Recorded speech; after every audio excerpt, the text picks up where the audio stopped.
applying optimized settings. Hey, we did it. We're live. Okay, hang Hey. on. Let me Oh. find out how to go. We are live, but let me figure out Oh, how to go all to it right. on my phone. How do I spell Auxiliary? Dan, is the weather as absolutely fucking hellish out there as it is here right now? Because it sucks here right now. It's actually relatively warm here.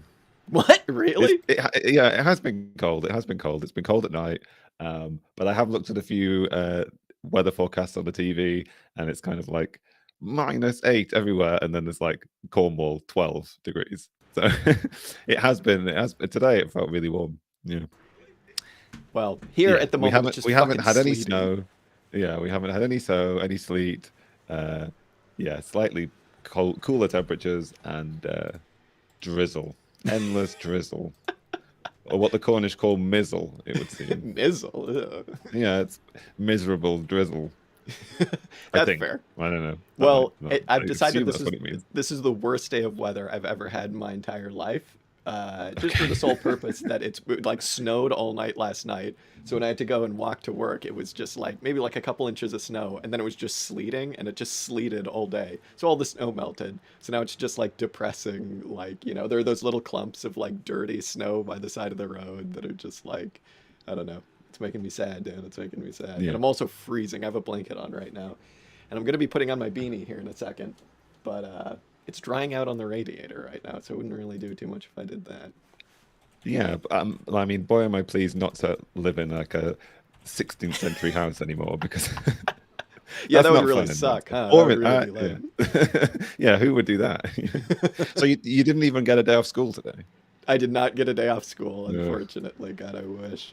shame, shame. So your audio is working, I think. If there's anybody watching, let us know. Last time we did this exact thing, and Dan's audio, we did it for what, 3 hours? Ranked every single episode that we did, and then we found out at the end. We went back to listen to it, and it was like, oh, Dan's audio wasn't working because Jack forgot to click this like esoteric button in like the annals of my computer. So hopefully right now it is working. I checked on my phone, and it sounds like it is. So Yeah, I mean, Jack's been doing a good amount of live streaming recently, every week.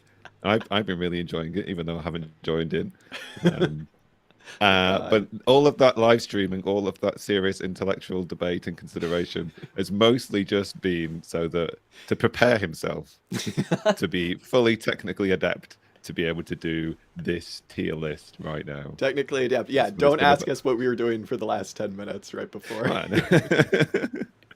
I mean, we didn't solve the problem we were having. We just found a workaround. Well, that's true. Yeah, Okay, everything looks fine. Levels look fine, nice, Dan. nice. In the interest of, I'm sitting in a freezing cold room, and I'm actually kind of excited to do this. Get back into it. Uh, what are we doing today, Dan? Do you wanna introduce it? Even though So yeah, you, we did this once. I think we may have done this twice. No, anyway, Oh God. but third time lucky. What we're going to do is tier list our own episodes. Well, this isn't the episodes. This isn't the We're not episodes. gonna rate. Yeah, we're not gonna rate the quality of the episodes because obviously, Yeah, um, that'd be around we wouldn't here. like to do that. What we're going to do is rate the meaningfulness of the readings to the ever evolving and developing auxiliary statements canon, I Mm. suppose. How much have they influenced us? How much how much of the influence is positively, I suppose? How much have they induced rage? I don't think there've been many of those. There've been a How couple. many? I think a few. How many have we completely forgotten all of the content of? Um, Several. yeah, yeah. So we're going to find out. We're going to find out. I don't know how controversial it's going to be. Hopefully, there will be some disagreement between Jack and I. Yeah, yeah. Fuck Although you for I liking think it's that. going to be really obvious. Yeah, we'll see. I okay. Last time we did this, we reserved the F tier for all of our French readings. F for French. That was the French tier. But then there were also Do you some want to just put other. them all in there right away? We could honestly. Well, I know one. Okay, we're gonna start off, and I think we're gonna start off with King of France. Oh fuck! But I'm not gonna be able to find it because I forget what the image actually looked like here. I'm looking for the Louis Althusser. What could that have possibly been? Okay, you know what? Let's just start in No, order, Dan. Let's just start in order because the Louis Althusser we're going to Yeah. put in the French tier right off the bat once I figure out which one that actually is. But the first one I have on my screen is starting off with a banger, Dan. Stafford Beer diagnosing the system for organizations. This is something that Dan and I read because we don't have access to any of his Stafford Beer's more well-known books. This is Yep. the only one we could find 2 copies of. Um, Also, it fits our general rule of finding things that are short and quick and easy to read with lots of pictures. Lots And of there's a good few. pictures. There's a good few fun diagrams in this, as you would well expect. So. And he holds your hand throughout the entire thing. He's like, really, like, now do this each page. It's like, do you understand this concept? Here's a little margin for you to write it, and we'd be like, oh wow, okay, yeah. I think we go ahead and slap this one in the S tier. What do you think? I think definitely as a general representative of Stafford Beer's management cybernetics, perhaps, but also it was a really great introduction to the viable systems model. So let's just do it. I think the only reason it would be slightly lower, I think if we ever get around to reading Brain of the Firm, which we shouldn't do, everyone should just go listen to General Intellect Unit talk about it. But if we do ever get around to reading that, it would probably be better because this one is like made for managers. You know what I'm saying? This one's like made for bourgeois managers to like manage better. But still very good. Still very, very good. So S tier for that one. All right, the next one I've got on my screen, Dan, is People's Republic of Walmart. This was a long time ago that we read this one. I'm not like I don't know what feelings I really have towards this one because this was a really good introduction to a topic that we then went on to like read much more of. You know what I'm saying? I don't know. What do Yeah, you I think so. I mean, this was a really good preparatory piece for something that we're going to talk about in a minute. I think the fundamental principles book that we read. This was a good introduction to planning and reviving the idea of planning. I think it does a good job of putting that on the agenda in an accessible way. So it's definitely worthwhile reading. But yeah, I think, as you say, like maybe considering what it brought us onto, Mm. maybe it's like a mid tier. Yeah, I'm Maybe we go thinking B tier for now. I think we go B Yeah. tier for now. The only reason I would say possibly lower is because I feel like the version of planning that they put forward is like maybe kind of just doing Amazon but socialist. And I know they talk a little bit in this about like, not wanting to just copy the algorithm over or whatever, but it's also like seems like they're just making a big argument for central planning, which I would be, given what we're facing at the moment ecologically and otherwise, that would be pretty cool. That would be a step up, but also like I think in the long run, not necessarily what we want to emulate. But Yeah. Yeah, I mean, definitely, given that the Fundamental Principles book was written, actually, maybe we're approaching the 100th anniversary of the first version of it soon. Given that it was written at least 100 years ago, at a time when it was thought that the technical capacity to plan, it might not be technologically feasible to do.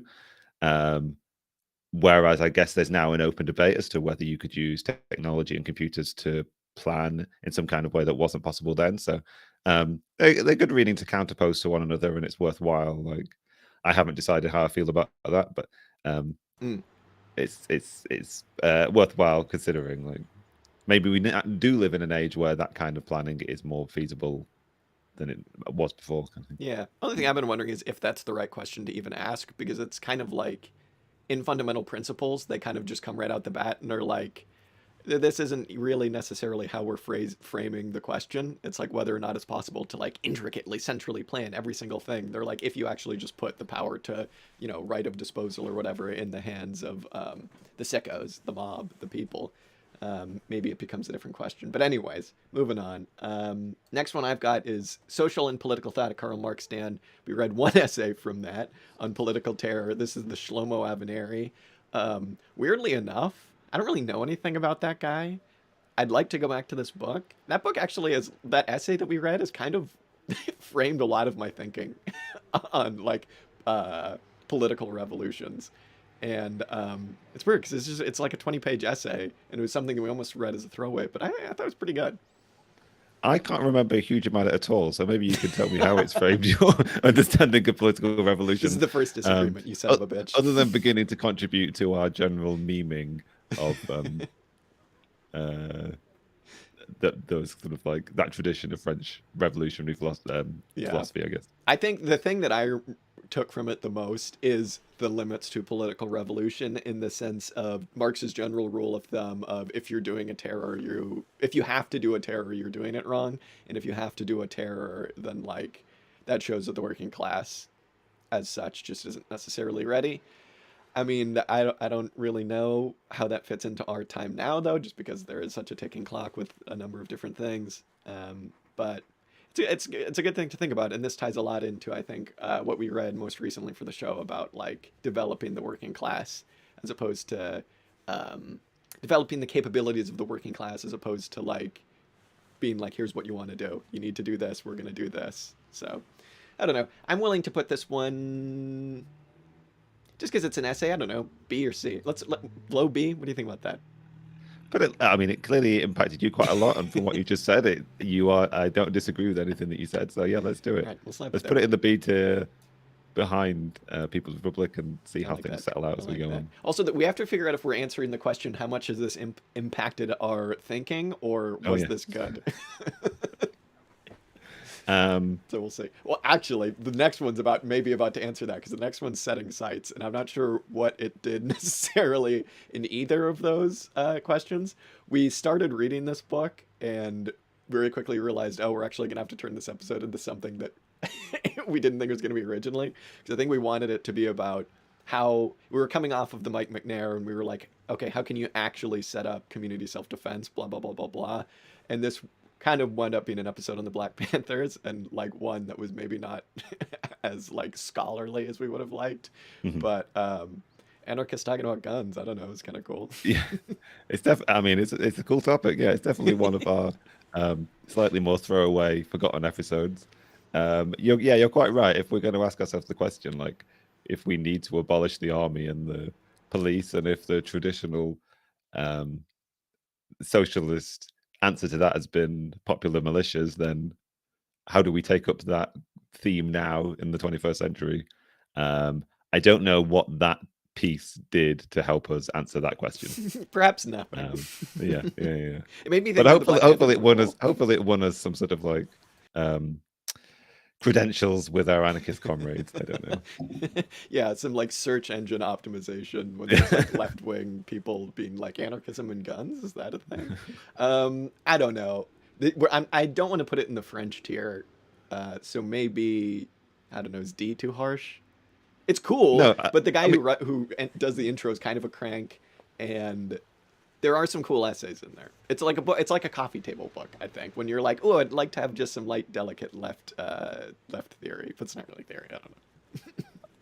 yeah, I mean, I think we have to commit to the idea that we're answering the question, how much has it influenced us? And we have to leave open to the reader, to the listeners, to the viewers,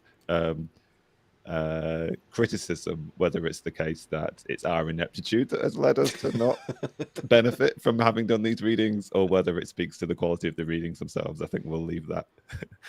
Yeah, we'll We leave that won't question decide upon that unanswered. now. But Yeah, D tier, perhaps. let's go D Let's tier. go Yeah, D tier. Okay. sincere apologies to Setting Sides. Yeah. Anarchists are still cool. We can say that. Yeah. Okay. An economic interpretation of the Constitution of the United States, Dan, our man Charles A. Beard. This one I really liked. There's not much else to say about it. It's very short. It is very kind of cursory, but for a book of that length, it does a surprising amount of like primary source citing, and has maybe done the most to like what can organizers in the United States do now influence that part of my thinking, in terms of like how you can develop an anti-constitutional rhetoric, which you're going to need to do if you want to go down the whole like electoralism route. Quite good. I don't know what else to say. Very good. Yeah, very good. I think I have a bit of a penchant for sweeping historical generalization, and this is a very sort of nitty-gritty book. It was incredibly informative, and I think it did improve and influence immensely my understanding of how to interpret the US Constitution. I think also it sets in our head like I guess a way of assessing revolutions as well, and the contribution of classes to revolutions and how we can look at them and see who the beneficiaries are. So as a general, it does contribute to our general analysis of historical development and revolutions throughout history. I would happily see this in B tier, I think. Okay, all But right. maybe we could drop it down to C. How do you feel? I was thinking B, maybe A. So I think Okay. happy Right, it's middle. gonna Let's just go B. have to be a high B then, High B. High B. Okay. Um, oh man, we got some bangers coming up, Dan. We'll start with anti-Bolshevik communism. Paul Maddock. We count him. We read one essay from this, his essay on council communism, and I think this was the first, maybe perhaps left com thing that we read. Is that correct? Explicitly, like, is that true? I think yeah, it definitely started out on that road. I think we were both counsellors for at least a week. Oh, at least a week. At least one until we read whatever the fuck else we read after that. Whatever the next thing was. Yeah. And I think we stand problematic pretty hard. Stand. So Yeah.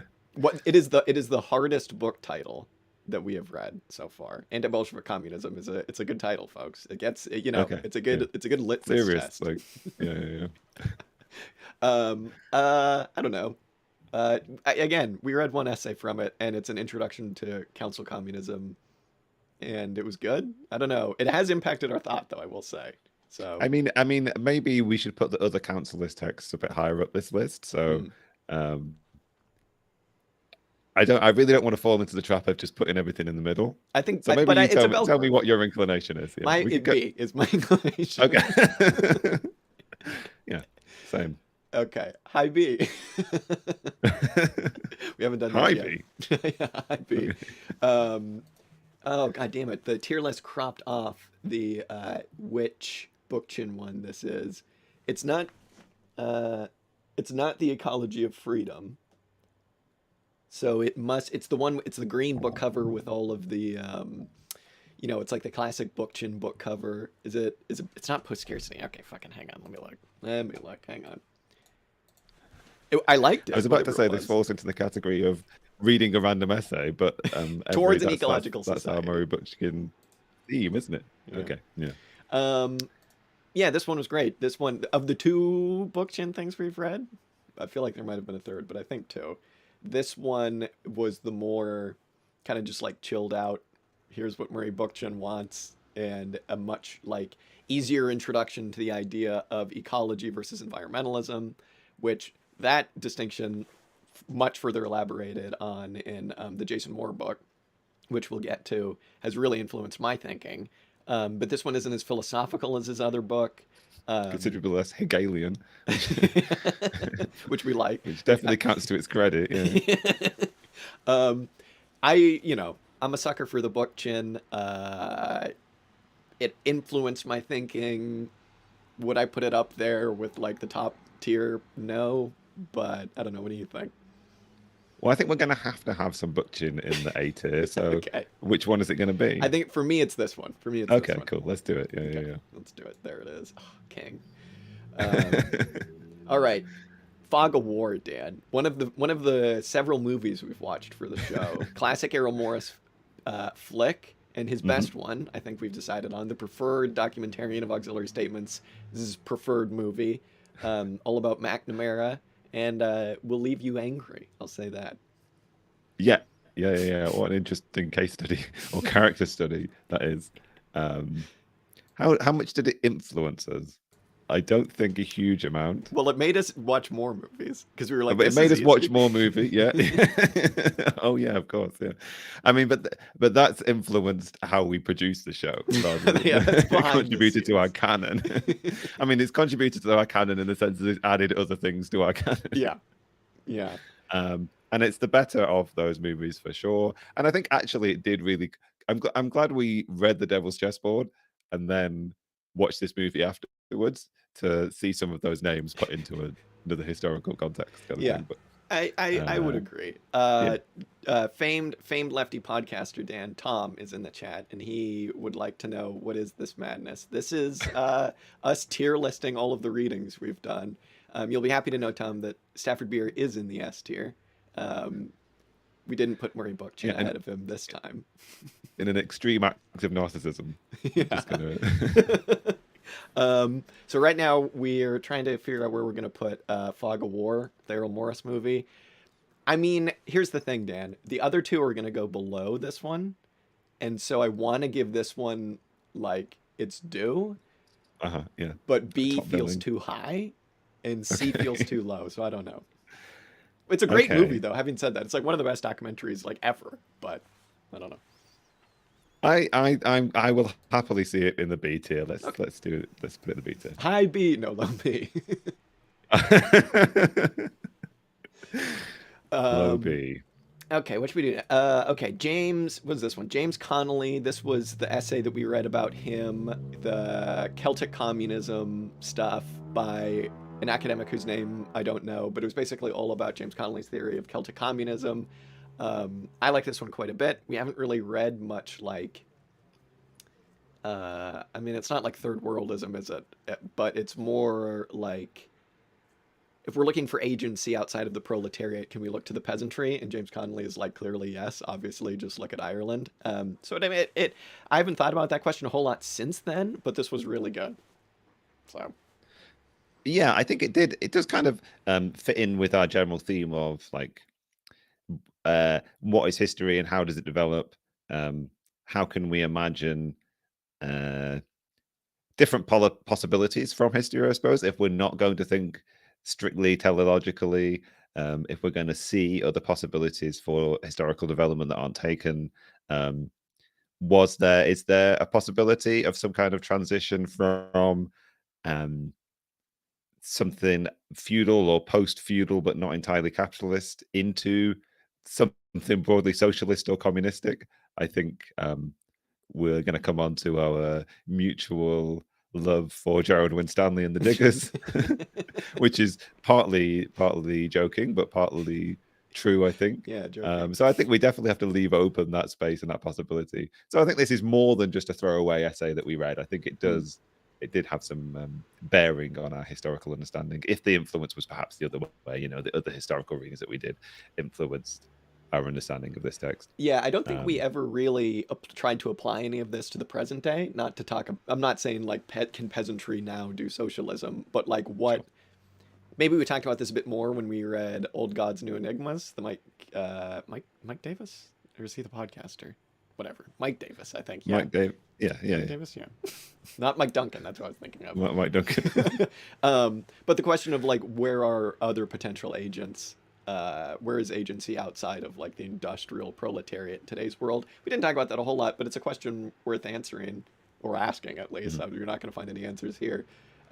B. Yeah, let's do it. I'll let you choose where to put it in I'll there. put it in between People's Republic and the Shlomo. Right. Oh man, I can barely even read this. What is this?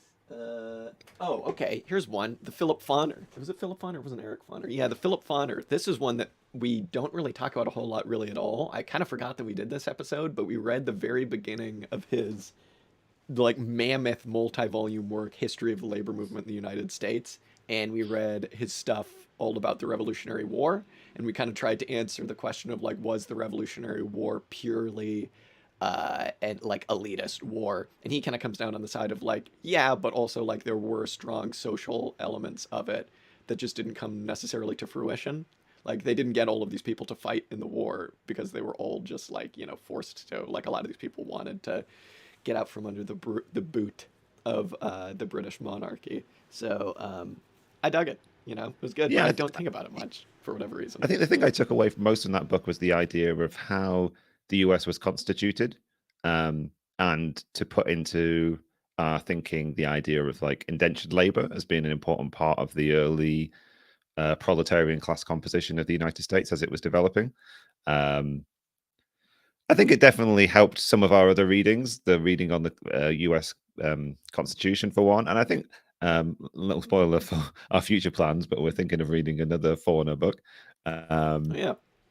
And, no, this is his son. The reconstruction. Yeah, no, quite. Okay, Yeah. But like the idea of how the US came to be dominated by a very racialized politics, but that wasn't necessarily there at its founding, I think. And what we talked about in that, what one of the main themes of that essay was how there were these degrees of interracial collaboration along class lines that were contributed quite heavily to the American Revolution.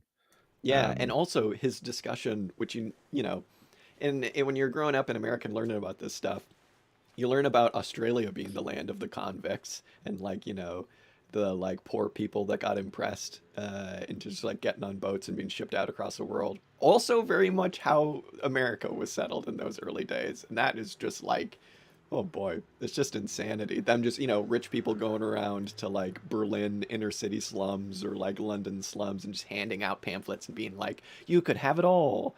And, you know, they Mhm. just get like shipped off to like the middle of nowhere and probably die. But it's Yes, brutal. it's the dark underside of the American dream, I suppose. You get this kind of like persecuted religious minorities going to find freedom in the new world, but uh, the flip side of that is people in desperate economic straits in um, a changing Europe, one that is transitioning from feudalism to capitalism. We've covered what happened to those populations in Europe through various different texts. And one of the outs, or seeming outs, was to perhaps accept one of these um, bargains with the devil to be shipped to the US to work a certain term, 7 years or whatever, as an indentured worker, and how that didn't really work out as the dream scenario it may have appeared in the pamphlets and the propaganda of the time, I guess. To be fair, if somebody came up to me and was like, Jack, you can quit your shitty job and have like 20 acres, I'd be like, all right. Yeah. I'd be like, oh, yeah, sure, where's the boat? Let's go. Yeah, yeah. You can have Um, 20 acres of Mars if you commit to a one-way trip. This is what this is. um, you know, I've known there are too many people who are like, would you take the, you know, would you be the first colonist to Mars? Would you be the first colonist to Mars? There are too many people who are like, yes, don't do that. Don't be the first colonist to Mars. Although I that have sounds like been something that you might say person. yes to. I'm very definitely not that person now, but I've definitely Okay. been that person in the past. Yeah. All right. I mean, I'm just gonna say B, but maybe C. I don't know. uh, that CT is looking very lonely. There is So nothing in it. maybe we need to at least sort of benchmark something in the We'll CT. put it there. We'll come back to this. If anything Yeah. feels harsh, we'll Okay. come back to it. Okay. Okay, Dan. I think we all know where this one's going. I can hear the S tier calling. Devil's Chessboard, famed Marxist text, The Devil's Chessboard. This is definitely the most fun I've ever had doing an episode. I will say this was just like wild. I don't know, speculation, but also maybe not speculation. The things to take from it are of like because it's kind of like a history of the CIA, but it's kind of just like a biography of Alan Dulles. Take what can you take from it? You can kind of take all of the different coups that the CIA has done, just American empire, I should say, because I don't like just saying the CIA because it makes it seem like this, like, you know, like extra worldly, like supernatural force that just does things because it's evil, and as opposed to just like another arm of like the capitalist state. But you know, learning a bit about Mossadegh and about Lumumba and all of that stuff was definitely worthwhile.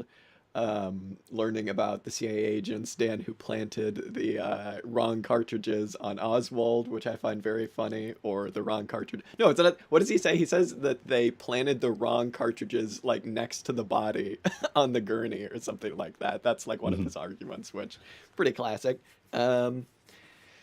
Where do you rank the Devil's Chessboard? I got no idea. Yeah, I mean, it's definitely. It depends which half of the book we're going to include in our canon and Hmm. whether we have to take the entirety of it. Um, I think, I think it definitely. I mean, I mean, you've already summed it up perfectly. You know, like, but it's a fun development in a book, and it suited our 3 episodes, a trio of episodes, quite nicely as it sort of take the first 2 episodes take us through this sort of like very sensible, quite understandable history. Um, and then the third episode convinced me that Alan Dulles killed JFK. Personally. Or was it um, George Bush? That's my favorite take. It would be so funny if there's like ever a dictatorship of the proletariat in the United States and they just find some files and they go, Oh, it was Bush. Yeah. That would be so funny. Oh my god. Uh, Yeah, the things we all know. C tier. How about you know? Yeah, okay, let's be sensible about this. Yeah, Okay. let's be sensible about this. Um, all right, there are a couple. Okay, let's go with Endnotes 1, Dan. We read the entirety of Endnotes 1. The first episode we did on it, we did 2 episodes, was just When Insurrections Die, which was really, really good, if a bit long winded. And then the last episode we did on it, the second one, was like the debate, the Theory Communiste Gilles Duvet debate. Also very long winded. At times, it felt like it was just a completely meaningless debate because these are two like groups of people or people who share like almost the exact same political niche, very niche political outlook on the world. But when you get into it, they are having a very substantive debate about the nature of revolution and about when it can be done. Um, I've actually kind of gone back recently in the last few weeks to When Insurrections Die, and there's a lot of really good stuff in it there. You don't have to be a communizer to really find like a lot of good nuggets in there. And yeah, Dove, I love it. You know, I don't know. Mhm. This was good. I have to confess, I can remember very little of our reading of that book. Um, I will say that Endnotes and the sort of communizer tradition more broadly has definitely influenced me quite a lot in the past. It really does raise some important questions about how um, contemporary capitalism has developed and what is the position of the proletariat within it, and are we at liberty to continue to see the proletariat as the agent of historical change that classical Marxism wanted to, or do we have to reassess the situation? Um, so Endnotes definitely important to me. The specifics of that book, not so much. So yeah, I don't mind. It I'm willing just to acquiesce to you, but I'm almost inclined to continue to populate the C tier, ooh, I was unless thinking A, unless we want to go. honestly. Oh, okay, yeah. Mm. So I maybe. mean, I think this. Well, that being the case, I think we're duty bound to put it in the French tier. Okay. All right. You know what? I'm totally fine with that. This is. I was pulling It my is hair also out. very French. It is Yeah. extremely French. Okay, it's going in F tier. um. Okay. What's some kind of stuff that we haven't really talked about? Let's go with. Okay, Dan. I'm gonna let you talk about this one. The Hillary Putnam essay. I forget what the name of it was. This was like Hmm. really early on that we did Hmm. this. This was like one of the first episodes we did in a moderate attempt to explain the name of our show. Yeah. I'll hand it over to you. Yeah, I think it was episode 11, and I think maybe I said then this might be the last time that I try and explain the episode of the show, the name of the show. Where did we get the idea of auxiliary statements from? Um, but it is something taken from Hilary Putnam and an essay he wrote on the philosophy of science, criticizing Karl Popper. Um, and I read another book that was applying Hilary Putnam's theory to what Marx does, right, and suggesting that what scientists do is find laws and then um, rather than in a sort of like, as Popper would say, try and falsify them, find flaws in them and prove them wrong. Rather, what scientists tend to do actually is to have a law, one which is in some ways untestable in some respects, or at least theoretical, and then try and apply that law to reality and add addendums, add auxiliary statements to contribute or to fit in with that law to actually make that law applicable to some kind of analysis of whatever phenomena one is trying to study. Um, and the case can sort of be made that that's sort of something that Karl Marx was doing with his laws, right? He created these sort of abstract laws. And then as history developed, he developed his ideas with it and created these secondary ideas, these secondary statements to um, update what was going on. And so the broad suggestion of the title of our podcast is to say that maybe the laws of uh, Marxism hold, but we need to update them for the 21st century and continue to um, change our application of those laws if we're going to actually make them useful and valid to our and we're political just the guys to do it. organizing. Yeah, well, somebody's got to, you know. Somebody has to. Yeah. I mean, no, that work is being done by other people, and we contribute some small fraction to it. Yeah, everybody for the knows really vibes. what we do in the show is just like, yeah, exactly. Yeah. Um, It's an aspirational title. It's yeah. I think it works. I think it actually kind of fits what we're doing. Not necessarily that we're solving things, just more so that like our research project is to just kind of like, I know this is going to sound extremely like lazy, but you know, just kind of take in all of the knowledge that we can, take in all of the not different perspectives because we're not fucking like marketplace of ideas guys, you know what I'm saying? But really trying to understand where there might be flaws in things that we've taken for granted before, and find things that could, you know, help justify those or fix them. So you know, I think it works really well. For that, I guess alone, for the name of the show, it should probably go in S tier, right? Yeah, let's do it. S tier. There it is. There he is. Oh, I I mean, didn't. yeah. Since it was just an Yeah. essay, it's just a picture of his face. So he's kind of a funny looking guy. Okay. All right.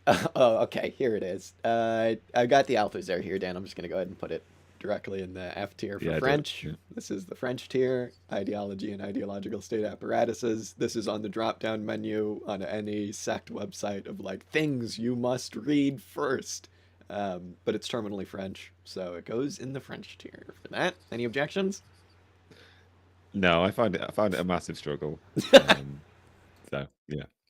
Okay, excellent. Moving right along, let's go with oh, okay. Here, yeah, revolutionary strategy. You heard it here first. Good book. Yeah, I think it's still the core of how we think about the prospects for communist organizing, I guess. It's definitely my fallback theory whenever I'm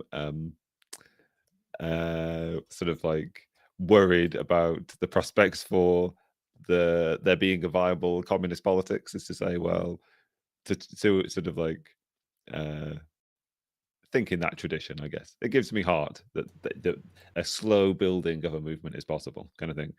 Particularly when we read something like Endnotes that says, no, we just have to wait for an insurrection. Yeah. Well, I'm a Blanquist at heart. Everybody knows that. But even I can appreciate this text.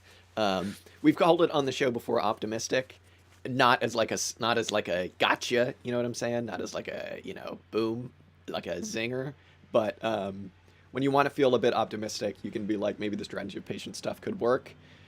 There are flaws with it, obviously, but there are flaws with everything. And yeah, it's just good. It does the game theory thing. It's kind of which you don't get a lot, and for that, yeah, I don't know. We refer to it constantly, either in praise or in maybe perhaps did what's his name? Let's call him Michael Moore. What's his name? Mike McNair. McNair. But did Mike You know, McNair? Mike's very confused today, aren't you? I know. No kidding. Jeez. Yeah, I don't know. Wasn't Mike S-tier. Duncan either. Yeah, oh yeah. I mean, the other, it depends how you want to approach that book. But the other thing I found quite valuable is actually a slow, considered explanation of the history of 20th century communism and communist thinking, and how that reflected the sort of like sect politics of the early 21st century. That could be really tedious and off-putting to some, but I think it is quite a good explanation of how we find ourselves in this the mess that we're in, I suppose. Yeah, and why it's not like 1917. How our politics right? have developed like that. Yeah, quite. Yeah. Yeah. I will say though, and well, the next one is let's do Rosa Luxemburg's The Mass Strike, because I do think he kind of misses the point a little bit on what she was saying there. Talking about the mass strike, this is something that I like was kind of really, really impressed by, because it's you hear a lot that it's like Rosa Luxemburg, famous, spontaneous. All she wanted to do was the communizer thing. Just wait for the, you got your two waves, you got your political and you got your economic struggles. Wait for them to meet, and then boom, revolution. But that's obviously not what she's saying at all. It's very, very good. And she is not necessarily arguing in favor of everybody just doing a mass strike to get to socialism. In fact, she's kind of explicitly saying that's not going to work. But she's also saying, using them as tools, as tactics, which is kind of what McNair says, honestly, is useful at times. So it's very good. Yeah, absolutely. I mean, that text in particular demonstrates how Rosa Luxemburg quite clearly fits into the general social democratic thinking of the time, which, as we've covered several times, is kind of like um, fundamentally Marxist, I suppose, in its approach in trusting the working class, expecting um, the development of the class to be the thing which enables the development of society toward communism. And she's clearly studying developments in that in the political repertoire of the proletariat to inform how she thinks political activism ought to be done in her age. Um, Definitely not uh, what would Mike McNair say? Maybe say like sub-Bakuninist. It's definitely not insurrectionary politics. It's definitely very considered and an interesting historical text. So yeah, I It think it is was. definitely an interesting historical text. Yeah, Yeah. that's for sure. I'm tempted to either do B or A. I'm looking at the things in B, and it's impressed me more than the James Connolly and some of the other stuff that's in there. So I'm tempted to say A. How do you feel about that? Yeah, let's All do right. it. Yeah. Above or below Bookchin, though? That's the real question. Oh That's we'll put her below no, I Bookchin think I for think the moment. I think below book. We're real communists, Dan. Yeah. That like famous Rosa Luxemburg text. No, no, no, no, no, no, no, no. That's not going above Bookchin. I don't think so. Okay, speaking of what will go down as an absolute classic of Marxology, Old Gods, New Enigmas, you don't need two assholes streaming on YouTube to tell you that Mike Davis is was, unfortunately, rest in peace, an extremely well-regarded scholar, and rightfully so.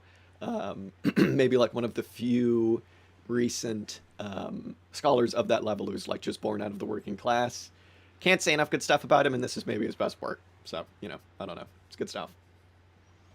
Yeah, I mean it's an excellent book, and also it did contribute a lot to our thinking.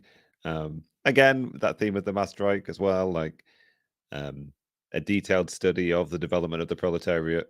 We definitely can't see um, capitalism and the class relations of capitalism as being some kind of static equilibrium that just comes into existence with the advent of capitalism and will exist to its fall, but rather history continues to develop, and it's definitely a really interesting uh, analysis of the gradual change in in the role of the proletariat and its political organizing throughout its existence.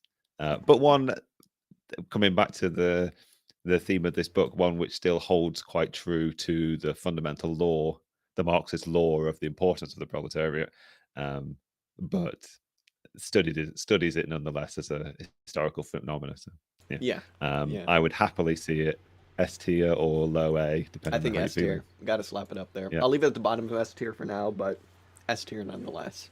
Um, okay, this one's very different. Um, Maybe attempting to do something. No, it's not attempting to do something similar. What am I talking about? Open Veins of Latin America, Dan, Eduardo Galeano. I think this is one that would have benefited from us reading the entire book, but I'm not Mhm. sure that there's enough Marxist analysis, capital M, capital A, there to see us through. Um, Having said that, I do think that this should be on kind of most lefties or just most people with a heart's reading list. It's all about the subjugation and eradication of most of the population of two continents in the Americas. It does not pull any punches. It is very brutal. The numbers that he puts forward about like the number of people that were murdered or enslaved are like staggering. He backs it up. But having said that, Dan, he maybe misunderstands primitive accumulation, so F tier. No, I'm just kidding. Uh, yeah, I mean, it definitely taught me about a phase of history that I didn't know anything about, and all of what you just said really stuck with me.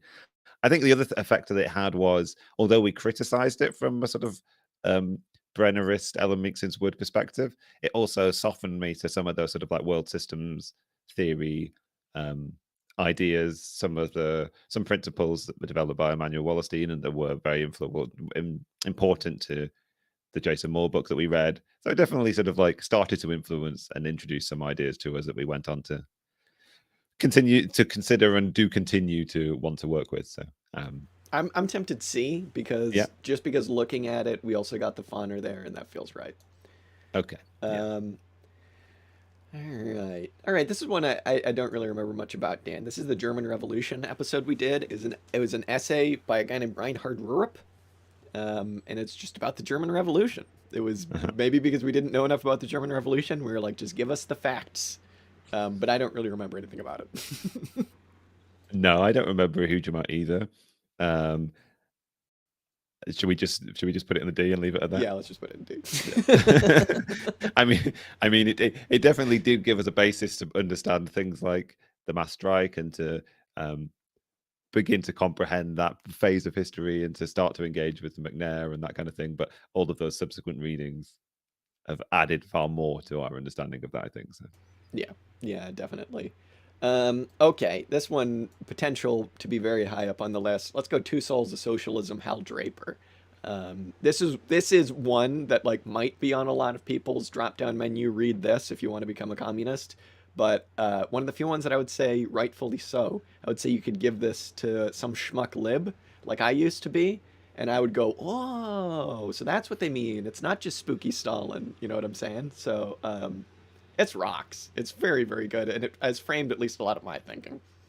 Yeah, and I think we were talking about that essay just a few episodes ago, weren't we? So it's definitely continued to be an important touchstone for us. Yeah, that theory of uh, socialism from above and socialism from below, and assessing various different socialist and communist politics from that perspective is continues to be an important way of assessing a theory if you're engaging with it. So, um, yeah, I'm a tempted vital S. reading. I'm tempted S. Yeah, let's do it. Let's do Yeah. it. All right, S tier, filling out nicely. Um, okay. Oh man, we're getting close. Well, we're not getting close, but we've cut down Are we on at least one. halfway through them? Okay, this is you're gonna have to remind me about this one, Dan. This was another Hal Draper that we did on the dictatorship of the proletariat. I remember it influenced me quite a bit, but because we've read three Hal Draper things, I kind of can't really pick out too much about. I don't really remember specifically about this one. Okay, well, I'll go through this one, and you can remind me of the third one that we read because I didn't quite remember what that was. It was just explaining why Marx started to use this theory of the idea of the dictatorship of the proletariat, putting the idea of dictatorship in its sort of like a particular context of the 19th century and what that word meant then, rather than what it means now. That didn't influence me so much as his his argument that Marx generally used that phrase when he was arguing with Blanquists. They were in favor of installing certain types of dictatorship, and he was using it as a phrase to both appeal to Blanquists but also to to criticize them, right? By saying it's the dictatorship of the proletariat, he's saying that it's a mass dictatorship rather than a secretive sect-like organization that is going to dictate. So I really was pleased to have that phrase put into context. I'm still not sure whether to use it or not in my general thinking or my extolling of Marxist values. I think I often do slip into using that phrase. So yeah, I don't know how you feel about the concept of the dictatorship of the proletariat in general and whether you would use that words. I think as a concept it rocks and is necessary, but it scares people, Dan. And it's like abolition of the family, and people freak out. Dictatorship of the proletariat, is that Stalin? So I don't know. It's you and me talking here, so we don't have to talk around it. So very good. I don't know. A tier. Yeah, why not? Yeah, I mean, A, B. I think we're in the same ballpark. I don't think about it. I'll go low way. It's looking a little lonely up there. Okay. Ooh. Okay. You know what? Actually, let's do the third one. The third Hal Draper. This was The Anatomy of a Sect. It was the third one that we read. And this one I also has kind of mushed all together with me, but this was him being like, when is a sect not a sect? And establishing the Marxist Center, aka starting a newspaper. And it was kind of him being like, here are instructions for young radicals on what to do right now with your life. and it was go talk to people in your circle, whatever that might be, and establish a Marxist center, which is like maybe a publication or something like that around your thought. Um, it was pretty good. In terms of political organizing, hasn't influenced my thought as much as some other things that we've read, but pretty good.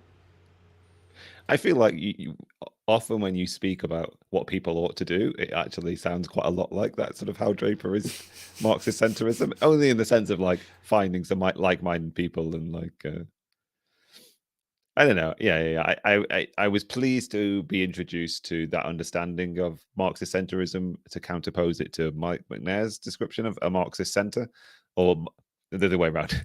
Mike McNair's description of a political ideology that's Marxist centrism, and Hal Draper suggesting that you should find or form around yourself a Marxist center. I don't know where to place it in this tier list. I'm reckoning Maybe in the B somewhere. Yeah, I think B. Yeah. We'll have a nice maybe. SAB for his stuff. Maybe I would put it between People's Republic and the Economic Interpretation. Okay. All right. Oh, okay. Yeah, I see. All right. Yeah, that sounds good to me. Oh God. Okay. When we did this last time, Dan, we realized very quickly that maybe we shouldn't be ranking Karl Marx. Maybe we shouldn't be putting him necessarily on this tier list. So we wound up putting him in the F for French tier as well. I'd like to know if you would reconsider, because the next one is Critique of the Gotha program, which, like it or not, Dan, has actually influenced our thinking quite a bit. Potentially even something that one of these days we could go back and do another episode on, now that we maybe understand a bit more stuff and we're not in a like 200-degree attic trying to talk about it. But I don't know. It's either S or it's F, you know. Well, I think I was feeling particularly zealous when we recorded this last time, and quite enjoyed the idea of having a French tier and trying to find some way to use it.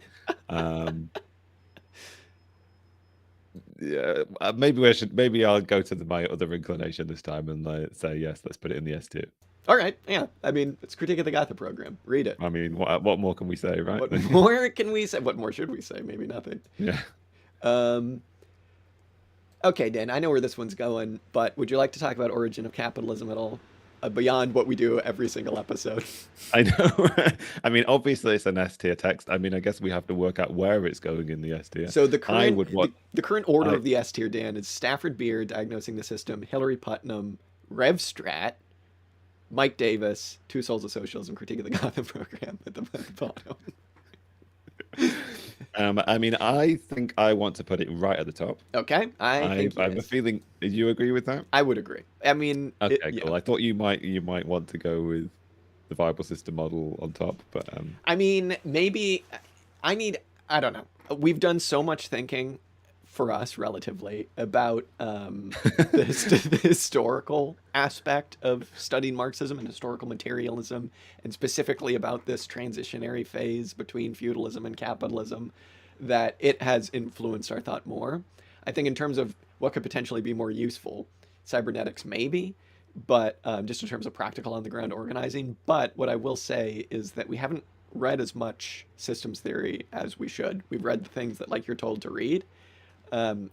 And we literally talk about this Ellen Meakson's Wood book almost every single episode, so it's got to be at the top for me. I don't know. Yeah. Okay. Yeah. I read this book a few years before we started doing the podcast, and it was a big sea change in my thinking. So yeah, I'm delighted. Good stuff. Delighted. Okay, I don't really remember her next one, Democracy Against Capitalism. What did we read from that? No, nor do I. Okay, we'll leave that one. We'll put that one aside. Yeah. We'll do one that should be easier to rank, Dan. The 2 Tribune articles that we read at the very beginning of the show for our first non-Miliband episode. Actually, the kind of Miliband was in this episode, but we used it for this show, Dan. How crazy is this? There was once a time where we read an interview with Brianna Joy Gray. That's extremely funny, the path that she's taken since then. But I don't know. We talk about Corbyn a lot. We talk about Bernie a lot. Obviously, this was the issue, I think, where it was like, why didn't it work? And Brianna Joy Gray, I always get that messed up, is kind of, blaming the system a lot, man. And if only we were given a fair shake, which, yeah, okay, if only we were given a fair shake until what, you know what I mean? But the Corbin stuff I actually thought was very good. It was an interview with Corbin himself, but I'm happy putting this one in the D tier. Yeah, I mean, it hasn't influenced our thinking. The context of those essays didn't influence our thinking. What we were thrusting after trying to engage with, the aftermath of that movement, of those two movements, continues to be important. But yeah, let's D-tier it. D tier it. Sure. It's going in the D tier, folks. Okay, Perry Anderson, Dan. This one, Passages from Antiquity to Feudalism. We did 2 episodes, I think, on it. Continuing in our, I mean, I don't want to call him a Brennerist, but like people like Brenner talking about history, vein of things. You mean historians? Historians, yes. That's what they're called. And it's really quite good. It's funny. I was talking about this book with an archaeologist, and the archaeologist was just like, "I'd like to know if any of this holds up to to the archaeological record." And the only reason I bring that up is just because it's this distinction that Marxists like to study the big things, the big trends of history, and it's like archaeologists are just like the exact opposite. They just want to study the concrete of like all specific times. Having said that, I do find his thesis here pretty good, and probably about as good as it could be for like a 250, 300 page book, whatever it is, because it's given the amount of history that it covers, it's a remarkable amount of detail to fit into such a small word count, I suppose. I'm feeling a strong pull toward the A tier here. It really did introduce me to a totally different way of thinking about feudalism, and definitely gave us a lot of the background to then re-engage that theme and that period of history over and over again, as we have done subsequently. Yeah, I think if we hadn't read that before we read the Silvia Federici, I don't think I would have been as prepared. So yeah, it's very good. Yeah, I think we should definitely go and read the follow-up book to that. I can't remember what it's called. Lineages of the Absolutist State. Yeah, coming back to the distinction between him and the sort of Brenner Woods tradition, because obviously in Origins of Capitalism, Woods criticizes his understanding of state absolutism. So I would like to go and have a look at that text. So. Yeah, state absolutism and kind of also the Industrial Revolution, other than what we read in Fossil Capital, are kind of two blind spots, I think, that we have, just because like that period of history is stuff that we like. It's transition stuff, right? So there is a book, Dan, that somebody suggested we read after we did the George Comnenal French Revolution book. It was written after that book. It's kind of an homage to it, called Rethinking the Industrial Revolution. So it kind of tries to use his analysis, but on the Industrial Revolution. Looked it up. It's like 5 million pages, which we don't like, but one of these days. Well, how much does the first chapter sum up the theme of the book? Maybe. We read the introduction and the conclusion. Okay, Dan. Here's one that...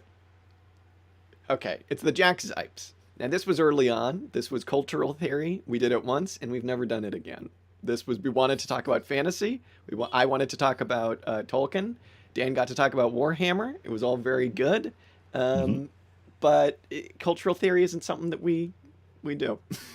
So I don't know. Yeah, I mean, I don't think we came to any particular conclusions when we did that episode, and those non-existent conclusions haven't really influenced us very much. Subsequently, I have gone back to watch a lot of Stargate SG-1 recently, and I got to talk about that a fair bit in that episode. Yeah, but yeah, I think if we're gonna be fair, it's probably a D tier essay. Probably. I mean, I will say, if you're interested in cultural theory, Jack Zipes, there are worse places to start, because he is kind of the man. I say that because he talks about Tolkien a lot.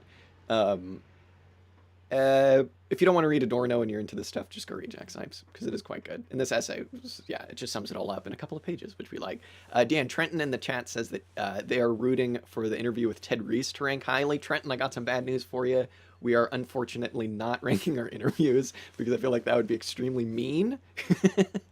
Which interviews did we get the most from? But having said that, if we were ranking our interviews, the Ted Reese one would be right up at the top, because he's the man, and he kind of set us straight about Grossman and stuff, and it was very, very good. So, all right, next, Dan, let's do Cybernetic Revolutionaries, Eden Medina. This one, in terms of influencing our thinking, it set us down a path. It set us down a path of the cybernetics thing is interesting. I'd like to learn more about it. And so for that, it could maybe get a bit higher, but this is something that we wouldn't necessarily have read otherwise because it's kind of like pop history. Well, it's not pop history; it's much more well written than that, but it's not really analysis as much as just like here's what happened. Yeah, I mean, in some ways, it is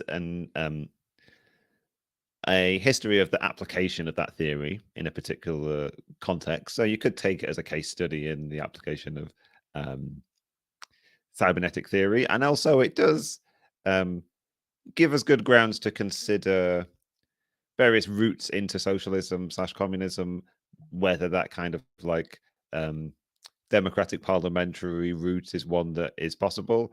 Um, it's or whether it's foreclosed by um, the liable reaction that it's going to induce from the ruling class of any country that you start along that road in.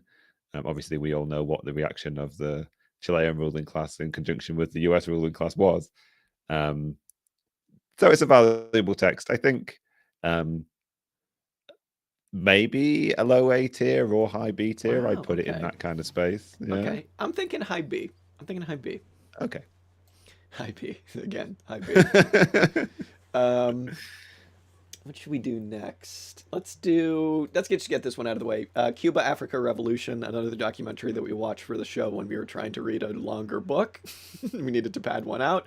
And this one was just like a fun BBC documentary that was surprisingly balanced for being like the BBC, but it was all about Cuba's intervention in various African revolutions and civil wars, and was really entertaining. Was really really great. Shay is just like, whoa, one of the coolest dudes of all time.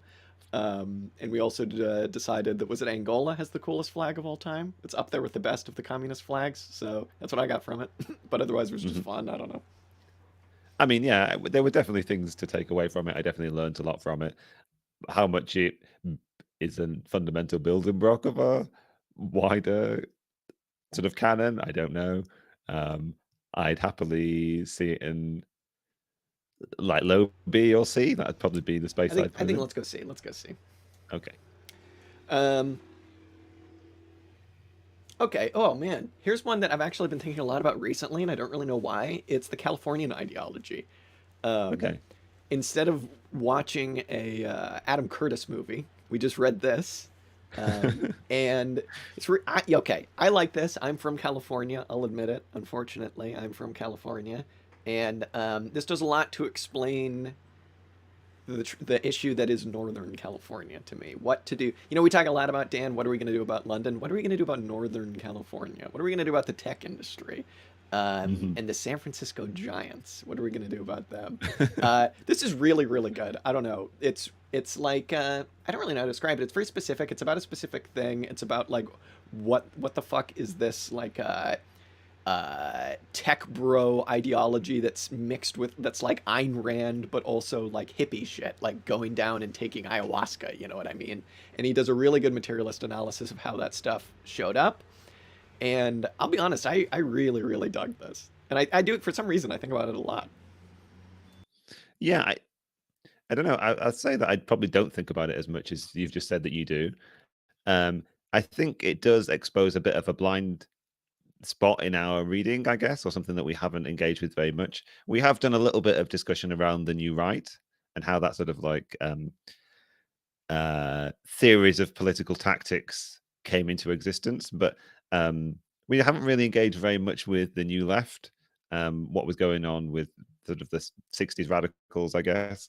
And obviously, this text is like sort of how those two strains came together. You know, how did the sort of like um, the free love hippie new left tradition intersect sort of free market neoliberalism, and what was the outcome of that? And as you say, it's all that you've just described, represented by Silicon Valley and San Francisco tech bros, I guess. But I would like to engage the new left a bit more in our reading in the future. I think. Yeah, I'm B is my floor here. I want to say A, but that might just be because I have a bit of like a attachment to it, just because it's about where I'm from. But Uh-huh. maybe B. Maybe we just say B. Should we say a high B? Okay, we'll say high B. Okay, Dan, the Emanuel Wallerstein. We read an introductory thing about world systems theory, which is maybe not advisable when you're talking about literally world systems theory. Um, this is one of our most listened to episodes, if not It's the true. most Yeah. listened to episode, which I'm very embarrassed about because I'll be honest, I'll come clean. Didn't really understand a lot of it. Um, Purely my fault because I found it difficult, Dan. I found it very difficult. But world systems theory analysis is for the kind of like historical aspect of it that we like to kind of counterpose to the Brennerist stuff. Um, Maybe we side a bit more with the Brennerists there, but more and more I'm really seeing the value in having this analysis and even un- at least understanding where they're coming from in terms of their historical analysis. And their present day analysis is very good. I mean, it's for the only reason maybe that it's better to say periphery and core than like third world. You know what I'm saying? So very good, and we need to engage with his thinking a lot more. But I found this difficult, so I defer to you, Dan. I'm in a similar position to you. I don't think I understood it nearly as much as I should have done, and nearly as much as I ought to. And I think we definitely should go back and revisit world system theory. I mean, we've engaged with it tangentially, I guess, most explicit with Jason Moore, but um, yeah, for sure, we should go and try and read and reread some Wallerstein. I sort of have a theory that world system theory is on every like um first year politics and international relations course, and people are sort of just googling um Yes. like world systems theory, and unfortunately our podcast is coming up, so They go, don't what know the how fuck? many don't know how many first year students we've led astray. Hopefully they all caught us out, Hopefully, we but just made them communists. maybe. Yeah, I tend to think that's correct. I think a similar thing has also happened with the El Meekson's Wood episode on YouTube. For some reason, that has a lot of views, and I think it's the exact same thing. Um, I don't know. I don't know where to put Oh yeah, sorry, I forgot what game we were playing. it. Let's Dieter. D tier? Yeah. Wow. I'm not- Okay. I I was. mean, no, you go ahead. You go ahead. Yeah. I mean, it was very good, but yeah, for the sole purpose that we maybe didn't understand it as well as we should have. I understand what you're saying. I'm feeling C though. I feel like D is disrespect. That's the setting Okay. sights tier, Okay. Dan. Okay. Oh yeah, I'm sorry. Yes, I'm supposed to consider what other things we put in this tier before I. Yeah, I'm forgetting the basic understanding of this activity. Right, C tier. Perfect. Where are we going to put it? Oh, I mean, it makes sense. It's fitting that it be alongside Open Veins of Latin America, I think. yeah, I think so. So we'll slap it in C tier for now and see where we wind up. Social contagion, Dan. This is one that again very specific, so it's hard to have it influence our thought. I think on a large scale, just because it is specifically about one thing. It's about COVID-19 and doing historical materialism on the pandemic. Having said that, the pandemic is like one of the biggest things I've ever lived through. It continues to kind of suck. It is still kind of a thing, which is scary. And avian flus are still a threat. And so I found some solace in reading this and being like, oh, okay, it's capitalism. It's just like everything else. You know what I'm saying? It's not like some like divine, like chaos god, just like random act of like malice. It's understanding it a bit made me kind of come to terms a bit more with this whole COVID thing. Um, Mhm. and so it got very good. I really enjoyed it. Yeah, I'm feeling good things about it. Um, it definitely start. We've done a lot of reading around ecology, right? And some of those other books that we're going to get to are probably more influential and sort of preeminent on this list. But for me, it stands out primarily as a ecological text, or that's the way it influenced me the most. Um, Thinking about how pandemics are produced. Um, so it deserves to rank highly in here. Yeah, I'd be interested to see what you think. Probably a B tier. Yeah, I think maybe a B. I think just because that first essay is so phenomenal, where it's explicitly just about like the manufacturing of plagues or whatever, and Mhm. the analysis The of production of plague. production of plagues. Yeah, the like analysis that they apply of the real informal subsumption of these flus and of just general plagues. It's something I think about quite a bit. It's very compelling. The second and third essays are a bit more niche, and then the fourth one I think was the one on the nature of the Chinese state, which actually was very, very good. The second and third one are much more concrete, if I remember correctly. They're like interviews with people who lived through it, are continuing to live through it in China, and the organizing that they get up to. And so it was very interesting, but felt a bit more like journalism, which isn't to like slag it off. It's still very good. But I think we also learned quite a bit about the nature of the Chinese state, and they are, they're not idiots, so they're going to tell you that the Chinese state is capitalist, but they're also not going to say that it's the exact same thing as the United Kingdom or the United States, right? So I found that analysis really, really good. Um, all in all, yeah, it left us with a lot to think about, I think. So I don't know. High B, I would say. High B, maybe low A, honestly. I don't know. I really dug it. Um, yeah, let's go low A. Let's go low A. Yeah, Let's go low A. I am in agreement with you. This whole pandemic thing, we gotta understand it. Okay, primitive communism, Dan. This was the Marshall Solons. This was brought us back to our primitivist roots. And yeah, I don't know. It's just this one's just very good for understanding what is meant by primitive communism, but also like sciency enough where it feels like they're not just making it up. You know what I'm saying? Yeah, it's a sort of first and I think perhaps only foray into anthropology so far.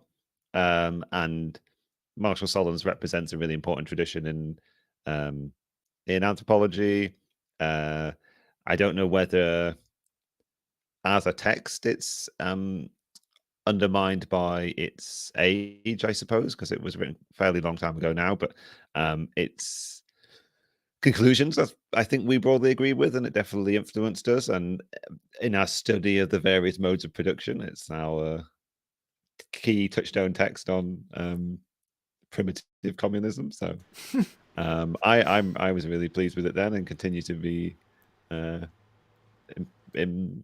influenced with it. So Yeah. I'm feeling quite a high A, maybe. Okay. All right. Yeah. I would yeah. put it at the top of A, perhaps. Okay. Yeah, it's put at Yeah. the top of that. It's ahead of Bookchin for now. Wow, look at that. Somebody finally broke the Bookchin barrier in A tier. Okay, moving along. Okay, we've left this one off long enough. Let's do fundamental principles. Fundamental principles of communist production and distribution. We talk about this a lot. It's an S tier. It's the ways that For it sure. actually attempts to, explain how things might be done economically under communism. Few people are brave enough to do that, and they make the even more brave claim that this is what Marx was saying, and I think they might be right. And this has framed almost all of my thinking ever since we've read it, so it's very good. I agree entirely. I guess the question is, where in the S tier is it going to go? I think let's just slap it up in S tier, and the last thing we do is we organize the S tier. Okay. Because I think that's going to take, it's going to take some doing there. All right. The Gerard Winstanley stuff, Dan. This one's unique in that you and I read not completely different. You and I read two different things for this episode, but came to the same conclusions, namely the True Levelers. That was it. That was the real movement. That's the thing we need to return to, baby. Just digging and manuring without the digging. I mean, I think purely for sort of how much enjoyment and meme value we've gotten out of identifying ourselves in the Winstanleyist tradition. We should definitely put it in the S tier for sure. So, I don't know whether there's much to be said other than that. There's probably nothing to be said other than that. It's going in the S tier. If you know, you know, and if you don't, know, you know, exactly.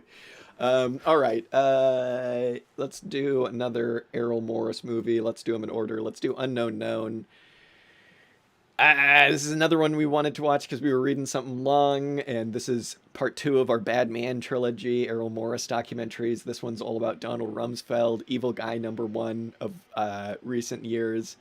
This one's gonna probably wind up going in like C or D. However, I will say it could go in S because it literally caused him to die. As we were recording this episode, he died. Yeah. Which is insane. Yeah. I wish I looked at my phone because I had a news alert that was like, as soon as we stopped recording, I looked at my phone and it was like, he died. I think your dad had, my dad also texted me and was like, he's midway dead. Through. And we finished recording it and then you saw the message, which is, one of the highlights of our, for me, one of the highlights of our podcasting Killing activity. Donald Rumsfeld. I mean, my inclination was to put it at the bottom of C, Yeah, but I think that's fine. yeah, yeah, That's yeah. fine. I But mean, you know. an honorary yes, perhaps. And then we followed that by watching American Dharma, which is all about Steve Bannon, which unfortunately did not have the same effect. Uh-huh. And this, I would Shame. say, is I don't know how you feel actually. I think in terms of the order of how much I enjoyed these, this was probably the last, even though it was like a rare time that we actually got to talk about politics now, and how all of this stuff affects us. And we got to talk about Bannon, we got to talk about Trump, we got to talk about Biden and Hillary and all this stuff. But I'm thinking D Mm. tier. I don't know. Yeah, yeah, I feel the same. Yeah, Errol Morris in his hysterical liberal Yes. phase, I think. Yeah. And also just Steve Bannon, just somebody I would like to never think about again. Um, Well, they did remind me how much it is possible to enjoy Donald Trump.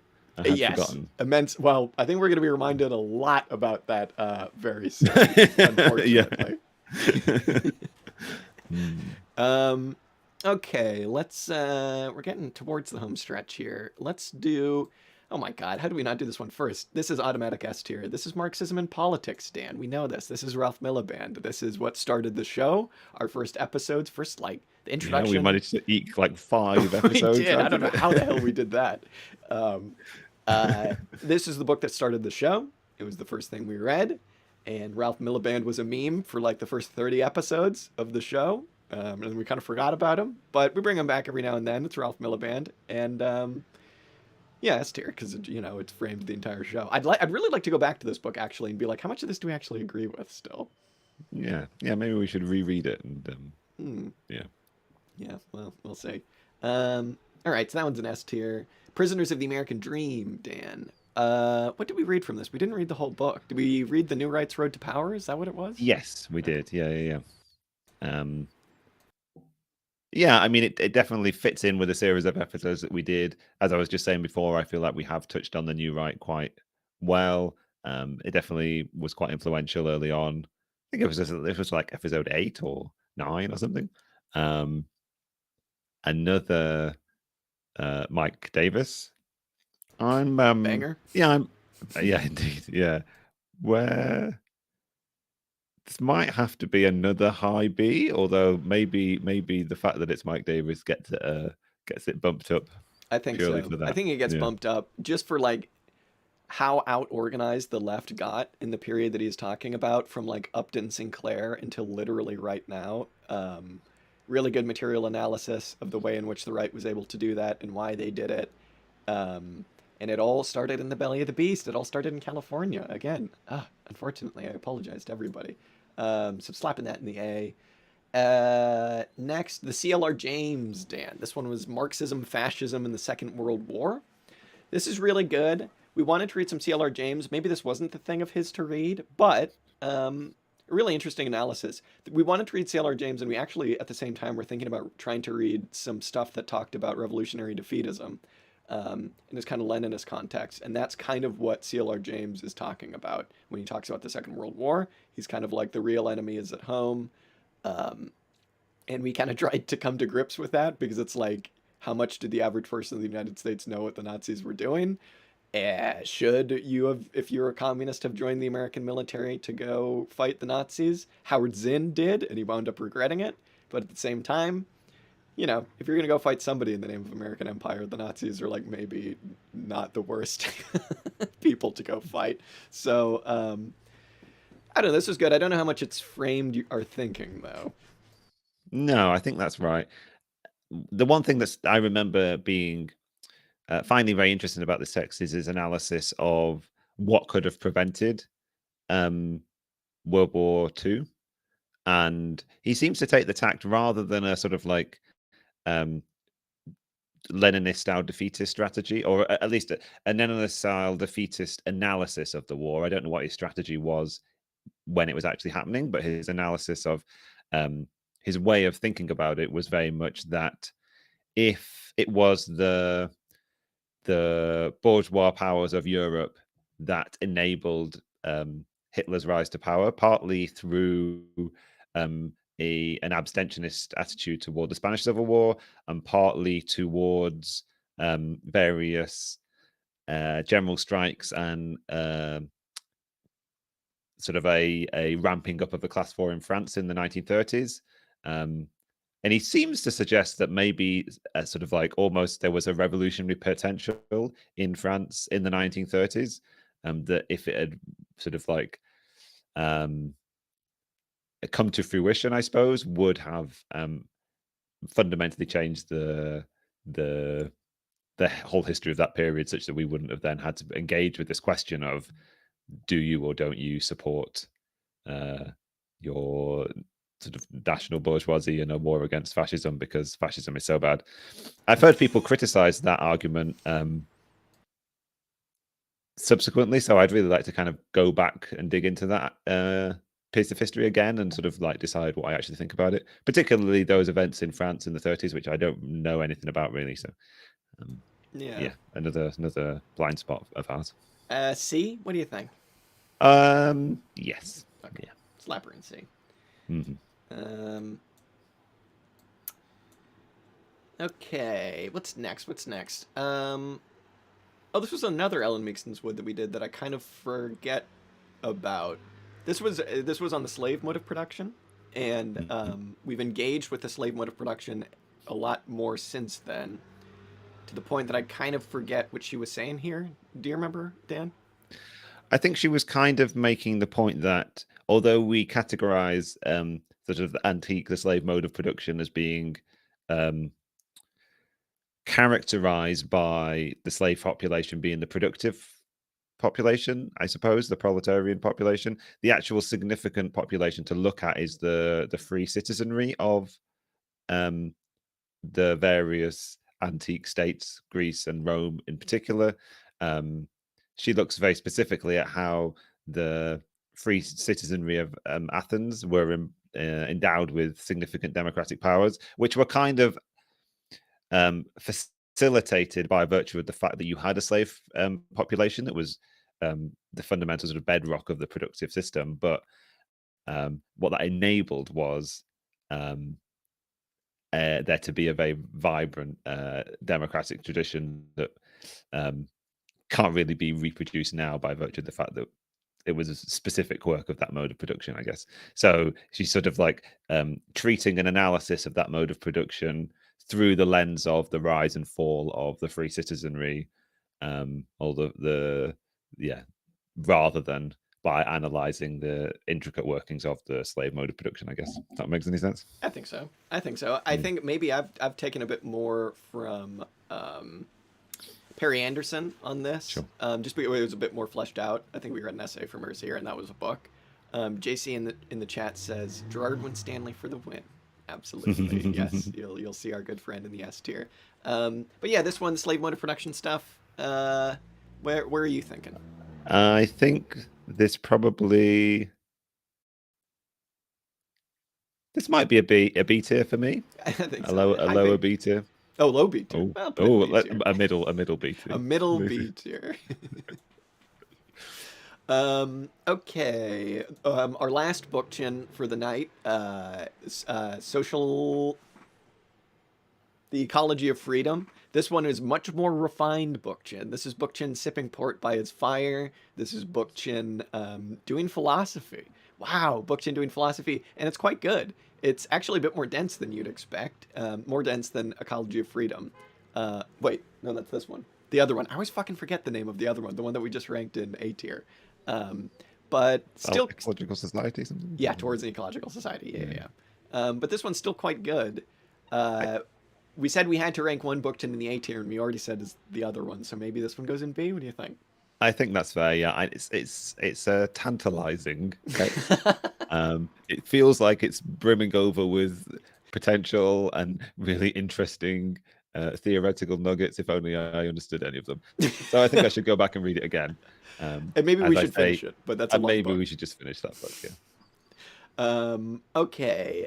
I still don't remember what the Democracy Against Capitalism, Ellen Meakson's Wood thing that we read was. I'm sure it influenced us quite a bit. You know what? I'm just gonna fucking look it up. Hang on. How did we not remember this? I think this was an essay it's an essay where she is kind of like elaborating how much she was influenced by E.P. Thompson. And I read it and was sort of quite excited by reading it. And then we came to do an episode on it, and then I found that I couldn't really explain my excitement. So maybe it sort of falls into the category of episode where we read something that we didn't quite understand and still managed to eke out an episode talking about it, and now don't really remember. Now don't really remember it at all. I can't even find it on our SoundCloud.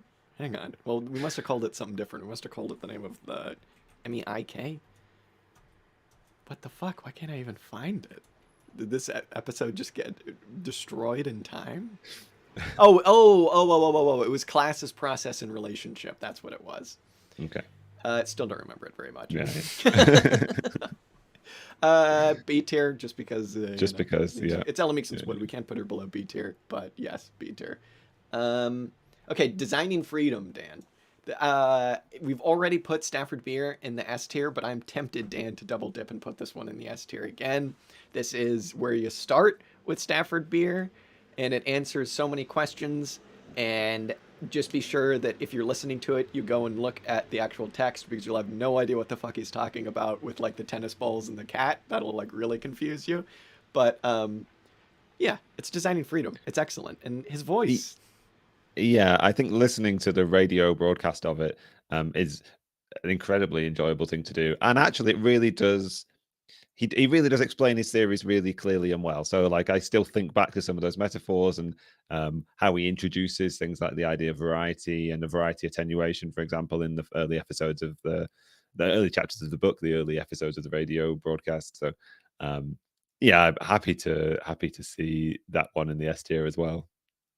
Our good friend Stafford Beer. Stafford Beer, Okay, yeah. we're getting some tricky ones, so I'm gonna try and do the not tricky ones first. Let's do the essay that we read on agriculture. This one was a bit different for us. That visions of a food system to come. Food system to come? I can't quite read it. It's one of the more recent ones we did.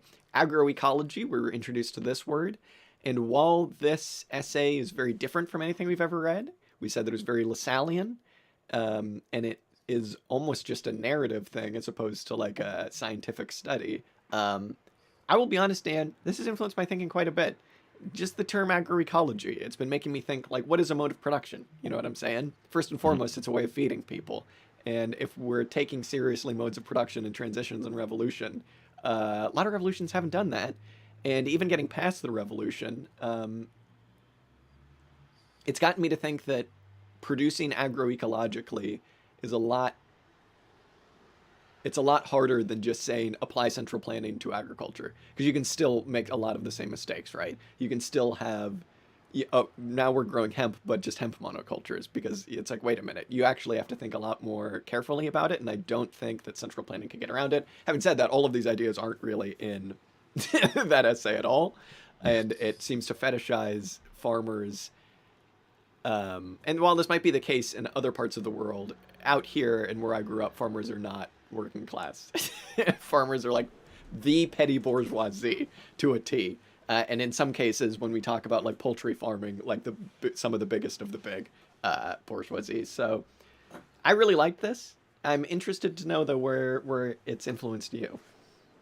I mean, I think in some ways it was something that we already agreed with before we read it. So, like, it didn't influence us so much as it sort of confirmed some of our biases. I sort of liked your framing as if, I can't remember which, the essay that we read from the Social and Political Thought of Karl Marx, if that one taught us that you really need to avoid the terror phase of your revolution, this one sort of maybe teaches that we need to avoid the famine phase of our revolution. The one way that I find it really interesting is that it seems like a really good case study for thinking about the relationship of labor to production and how capitalism has tried to, as inadvertently, I suppose, reduce the amount of labor that there is in agriculture, as it has in all fields of capitalist production. And it sort of like makes me think, if we are to transition into socialism, there are going to be some areas, this one in particular, that if we're going to do it in an agroecological way, if we're going to do it in a sustainable way, we're actually going to need to have more people contributing more labor to that field and other fields. So it's sort of literally, yeah, quite, yeah, quite. So I'm gonna pull a wild card here, Dan, and say A tier. I know that that seems insane for what it is, but Uh-huh. I I mean, I think it does represent the thrust of some of our thinking uh, quite well. So, like, I'm happy to have it represent us. Um, yeah, even if we don't necessarily agree with everything or their ideological background or biases. But yeah, most of any of it at all, other than agroecology and that more people need to be working and producing food. Um, just let that one sit there because I feel like a lot of communists are like, no, that sounds really shitty. Okay. Oh man, Dan, we got some tough ones. Uh, let's do the Polmatic essay on Henrik Grossman. Um, this can kind of count as our interview with Ted Reese because it's all the same stuff. Polmatic, friend of the show, anti-Bolshevik communist, he wrote a little essay on the ideas of Grossman's breakdown theory, and it was perfect for the show because it was the perfect length. It was explained very well. We didn't have to get into any of the math.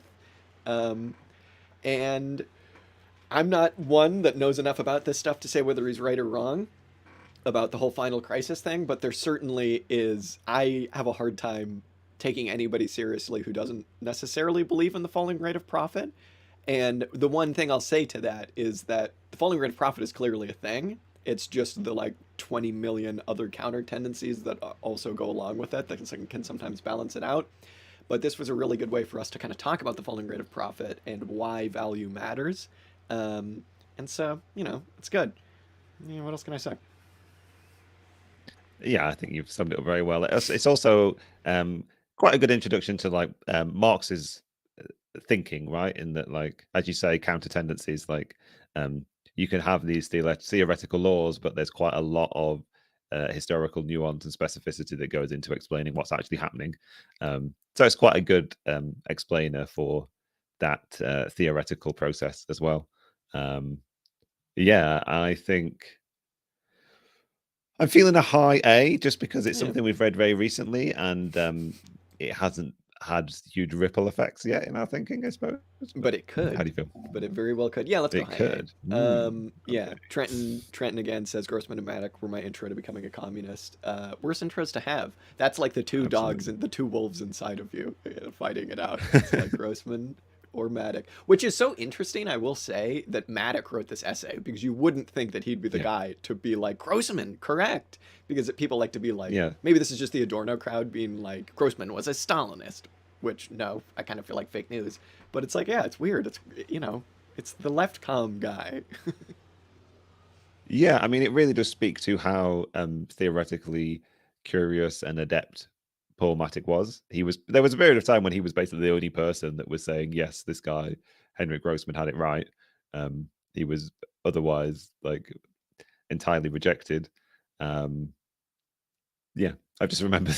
I've just remembered one of the things I know about Paul Matic is that he ended up living on a commune somewhere in the US. So, um, Which we like. whether that's yeah, he ended up growing vegetables. So That's the fate of, I don't know. Is that the fate of a good revolutionary who didn't die for the cause, just giving up and growing to grow vegetables? I was listening to an episode of the Fight Like an Animal podcast, and he was interviewing this guy who does a lot of direct action. He's a bit older now. I forget the guy's name, but he's done a lot of direct action in the PNW to stop logging and coal mining and all of this stuff. And he's in court for like a million I different think things I was, now. But he's just basically like, yeah, now I just gonna grow vegetables. It's like I'm not giving up, but I've given up. I just grow vegetables. Fuck it. It's like, all right. I mean, I grow vegetables now. That's what I do with most of my free time, anyways. So maybe I've just skipped all of the yeah, actually yeah, trying bits. but yeah. Is that the Jack Kamat route though? I don't know. Yeah, I know. That's what I was thinking. Well, Dan, that's what we'll be reading next is The World We Must Leave Behind. Okay. That's our next joke reading. I think that would be funny. I have Yeah. it as like an open tab on my phone of like a PDF, and like every now and then I just open it up because the cover is just so insane. It's like, is this guy the Unabomber? I don't know. He might be. I'm not sure. Um, okay, Dan. Last seven. Okay, let's do the John Bellamy Foster first. Metabolic Rift guy. This was our first thing that we read in like explicitly red green debate kind of stuff. Dipping our toes into the extremely controversial which theorist do you agree with waters. And even though we've come across criticisms of John Bellamy Foster since then and his idea of metabolic rift, it still remains, I think, one of the more eminently easily explainable ways of explaining what capitalism does to nature. In whatever chapter it is of Capital, where at the end Marx kind of talks about this idea of, a rift in the metabolism, that's kind of exactly what John Bellamy Foster is saying. But I don't know. We can maybe get into some criticism when we talk about them more, but I still think that this is very good, and I think it's something that anybody could read and understand. Yeah, I don't think about it very much because, as you say, we sort of like engaged with longer texts in greater detail subsequently. So it's definitely like, I think the lowest down this tier list of these like three thinkers that maybe we're going to run through right now. But that doesn't really reflect my appreciation for the theory. So Yeah. um, Dan and I are not yeah, I mean, academics, so we're very easily able to just be like, both of these are cool. We might agree with one slightly more, but we don't have to like dunk on the other guy every chance we get. So I'm feeling a B. How do you feel yeah, about I'm that? feeling a B. Yeah. This one again is just a picture of him because I couldn't find, like, we just read an essay, so it's just a picture of him. Okay, let's get to Fossil Capital next then. Andreas Malm, we just finished this one very recently. Very good. I was expecting something I think actually different from this book. It wound up being a like excellent, almost on par with like Mike Davis level historical analysis of a specific period, as opposed to like what I was kind of hoping it would be, which is like broad, overarching. Here's my take on ecology and everything like that. I suppose the fossil economy is kind of like his contribution to that a little bit, and some of the latter chapters are a bit more like big picture kind of stuff. But I was really impressed with the historical research he was able to do on the origin of basically one of the first, if not the first, explicitly capitalist industries in the world, which was the textile industry in Britain, and how they kind of switched from the flow from renewables like water, power, wind power, that kind of thing, to coal, and about how that has continued to affect us to this day, and about how the reason they did that was basically to discipline the working class. And yeah, I don't know, it's excellent. It was very, very good. It's ecology, so I'm gonna love it. It's like Marxist ecology, so I'm really gonna like it. So yeah, it's broadly Brennerite, so yeah, we're gonna love exactly. it. Yeah. Yeah, I think I agree. I think I haven't got much more to add, really. Should we slap it in A? What do you think? Yeah, I think that's where we're heading. It's going below Bookchin. I'll just say that, Tim. All right, last five. Okay, yeah, we'll just talk about. It's the Jason Moore. It's Capitalism in the Web of Life. I might just say S tier because we talk about this all the time, and this is like maybe my favorite thing that we've read. Sure. Yeah. Yeah, I definitely agree. I think that's something that I need to re-engage again because I don't know how well I understand some of his theoretical terminology, but the extent to which I understood the broad framework, I generally agreed with, and it definitely does a lot to radically critique and transform one's understanding of how to think about ecology, particularly compared to how it's usually presented in mainstream science and I guess I'll say bourgeois media. I can't really. I think we did have the sense that we generally didn't know whether we agreed with his criticism of Foster. I think that no, not Foster. Malm rather. I'm not sure whether Malm says exactly what Moore says he says. But as you say, we don't need to take sides in this debate. Although we are, I think, going to put it above him and put it in the S tier. Yeah, right, isn't it? I think so. It's just it takes so much and puts it into an ecological study to the point where it is just, no matter what field you're in, you're studying the web of life. It's almost really similar to that Tree of Knowledge book, I think is what it was called, Tree of Life, Tree of Knowledge, that we read for our talk with June Wraith, where it's very big picture, very dialectical. He pulls from feminism, he pulls from world systems theory, he's obviously pulling from Marx in a really compelling way. Yeah, I've just remembered there's a really enjoyable chapter in it that's all about what we were just talking about agriculture and how capitalism is intersected with how we produce food.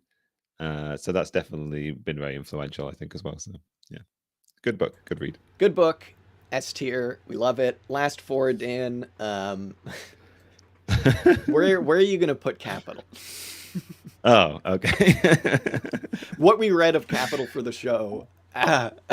This one's unread. I shouldn't even fucking put it on here, just because it's like, yeah, it's the best book of all time, but it's also like, don't go listen to our episodes on it. Yeah, I think we thought we were going to read all of Capital. We still might, as Dan. we still might. That sword of Damocles continues to hang over us all. I don't mind. I think I'm willing to defer to you in this situation. I think maybe when we, in our ill-fated effort to record this previously, I might have suggested that we put it in F tier just for the joke. This was the French tier. But I think maybe we just have to put it in S. I mean, we continue to be Marxist influenced by Capital. Yeah, I don't know. I finished this recently. I finished it in January, and it literally took me 2 years to finish. Yeah, I mean, it's incredible, but it's also like, how do you talk about it because it's so much? Put it in S tier, and we'll never talk about it again. Yeah. Okay, last three, Dan. These were our most recent ones. We'll just run through them. We'll start with George Comnenal's French Revolution. Rethinking the French Revolution. More history that's inspired by Ellen Meakson's Wood and Robert Brenner. This time doing an interesting thing, which is actually reading so-called like revisionists, liberals, bourgeois types, and actually being like, oh shit, they actually have a point. What does that mean for Marxist theory? And the point that they have is that the French Revolution was not capitalist. So he's basically like, Marxists need to stop pretending that it is, because they are right with the theory that they put forward and the evidence that they put forward that there was nothing, well, not nothing capitalist, but it was maybe bourgeois. And he kind of comes to the conclusion that Marx was wrong about this, but that's only because he didn't do dialectical materialism enough. And the only place he really did that was in Capital. And he's like, it would have been impossible to do this for the French Revolution because it would have taken an extremely long period of time. And Marx was focused on capitalism, and he was focused on capital. So basically, if you want to actually do dialectical materialism, historical materialism, you got to write Capital. So, you know. And it has the 3 easy steps of how to do that, which I really appreciate, which I refer to quite a bit. Yeah, I like that it just gives you a breakdown of how to do historical materialism. I also find it very funny that it's a book on the French Revolution that talks about the French Revolution very little. It does, yeah. Rather talks about like this more a theoretical book about Marxist approach to history. But if not an S tier, then a very high A, I think. I'm thinking A tier. I'm thinking A tier. Sure. Just because, yeah, I don't know. It's specific, not... but I will say the one thing that has really given me pause about this, which could put it in S tier, is his maybe we shouldn't be using the term mode of production at all. Maybe we should be using the term modes of exploitation. And it's kind of like, well, maybe he's right. Like, I don't want to take, like, we've just spent most of this talking about how agriculture is like the most important thing of a mode of production. And if you kind of just say modes of exploitation, it abstracts away from all of that and just focuses at the class relations. But that is the main determinant. And maybe that is actually what Marxists are talking about 99% of the time when they talk about modes of production. So, So high A. We'll leave it in a high A for now. Right. Okay. We'll do more Comnenal, or more are we going to do Federici? Let's do more Comnenal. Okay. Let's get. This was the one that we literally just did for Friday. This was, what was this one called? Marx. Oh, it was like Marx in the First International or something like that. We'll call it that. Yeah. I think what this did in a lot of ways is just remind us of a lot of things that we had read previously, and in some ways that was really important. It really reconnected me to the Hal Draper essay on the socialism from above, socialism from below, and it sort of reconnected me to thinking about the very specifics of Marxist political theory and political strategy. So yeah, I don't know how you feel. I don't know whether it was particularly influential, other than sitting in amongst a collection of other texts on the similar kind of themes. Maybe too early to tell because we did just read it, so Sure. Hard to say. But I will say, reading the Marx that we read along with this, which maybe I should have had as a separate reading, has in the past week really influenced my thinking, just about you know, the clickbait tagline "Marx was not a Leninist" is something I'm thinking a lot about, just in terms of class organizing. And you're right, when we talked about whichever Hal Draper one it was, where he basically makes this exact same point.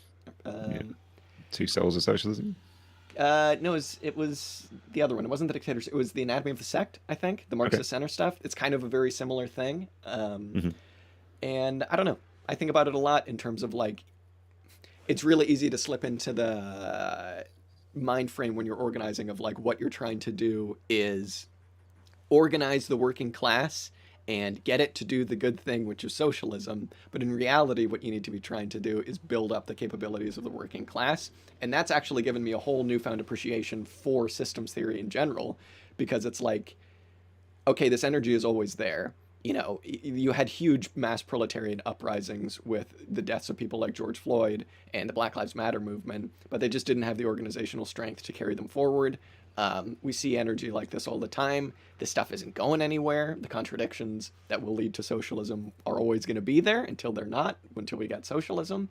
And it is just a matter of building up the capabilities of the working class to do that.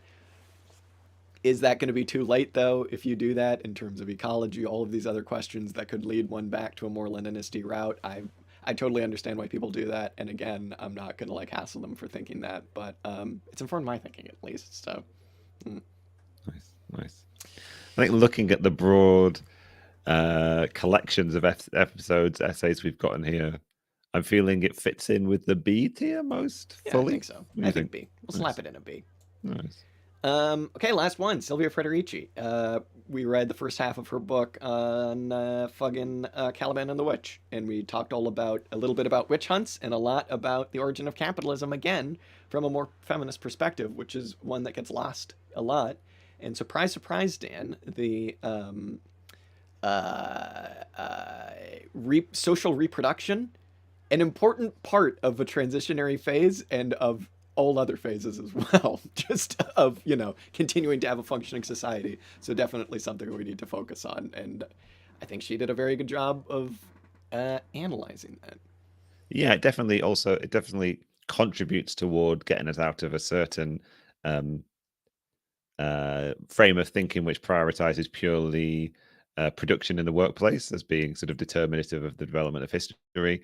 It pairs very well, actually. I mean, I know that Jason Moore uses those theories, but it also pairs very well with his book more broadly, in the sense of like looking for these other things that we need to bring into a Marxist analysis that are a bit more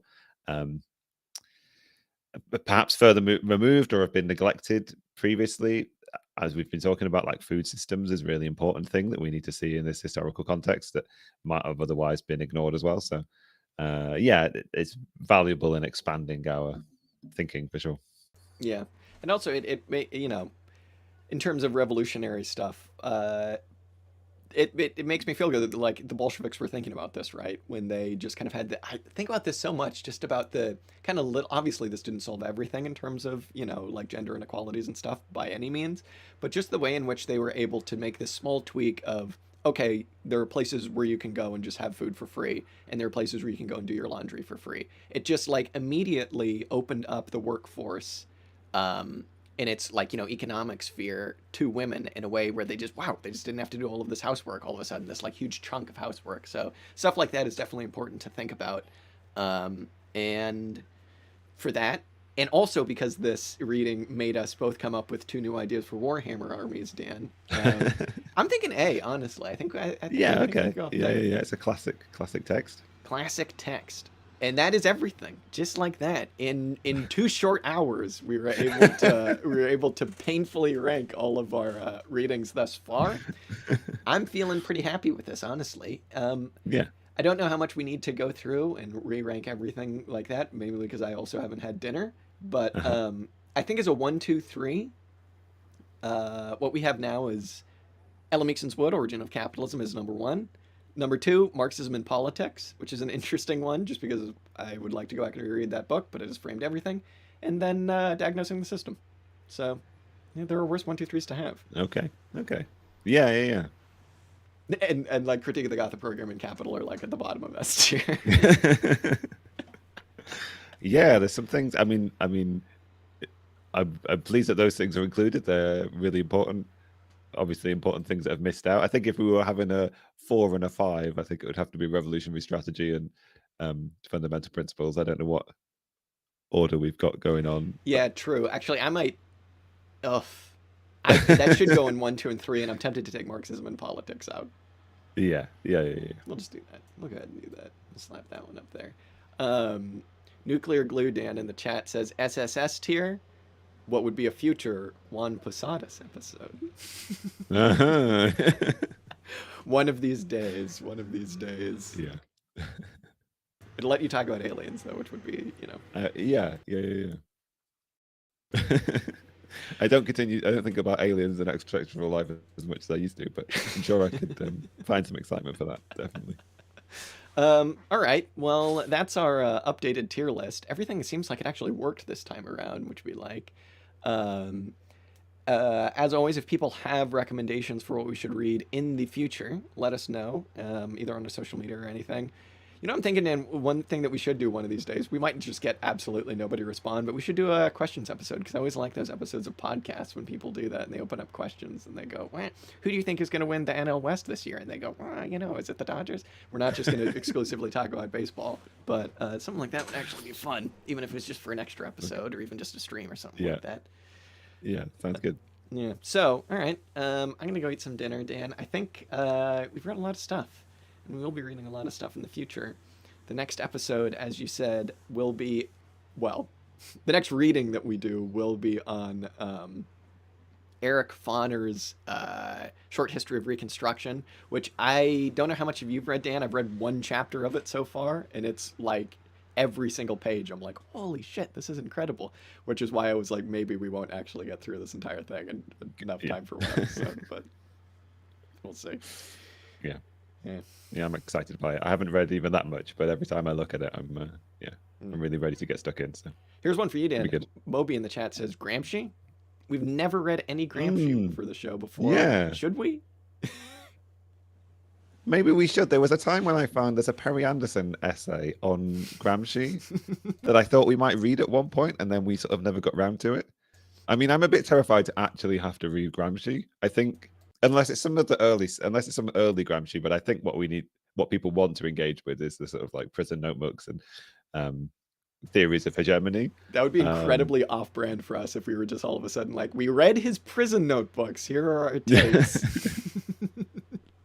I will say he came up in the in one of the episodes, the Ralph Miliband episodes on Marxism and politics, just in the passing, where he was one of the few people when Miliband was talking that has attempted to answer kind of like questions about ideology and about like why the working class hasn't done socialism. But I feel like we've come across a number of different explanations for that since then. But it'd be good to get his take. I don't know. If anyone wants to tell us what we should read or think about Gramsci, I'd be quite happy to just like preferably have what we tell me should what to think think. Yeah. Well, then we need an I tier for Italians, because I don't think we've read any Italians actually so far for the show. Well, Federici, isn't she Italian? Oh yeah, you're right. Actually, she might be Bulgarian. I don't know where I'm getting that from. For some reason, I think she's Bulgarian, but that's definitely an Italian name. It could be somebody else. No, that's Kristeva. That's Julia Kristeva. Okay. Federici Let's definitely not read any Julia Kristeva, I think. There was a time where we wanted to read some we talked about reading some psychoanalysis, which would be interesting because it's not something I really know a whole lot about. And you're the resident kind of like, I know more about psychoanalysis guy on the show. So I mean, I used to pretend to once, although I think I tried to apply some psychoanalytic understanding when we read Gramsci, and it didn't work out very well. So wait, right? Gramsci? I'd be quite happy to see, not Gramsci, Louis Althusser, rather. Oh God, that was a cursed episode if that's what we were up to. I'd be happy to stay well clear of psychoanalysis unless we could find a very specific way of applying it. But yeah, let us know. Yeah. What should we read? We'll read Jung. Yeah, okay, that's enough. Thank you for everybody who showed up. This was very fun, and we'll see you again soon when we do this next time, whenever it is. Let us know if you have any suggestions for it, because we would like some, because we've done this twice and we need more suggestions. So. All right. Bye-bye.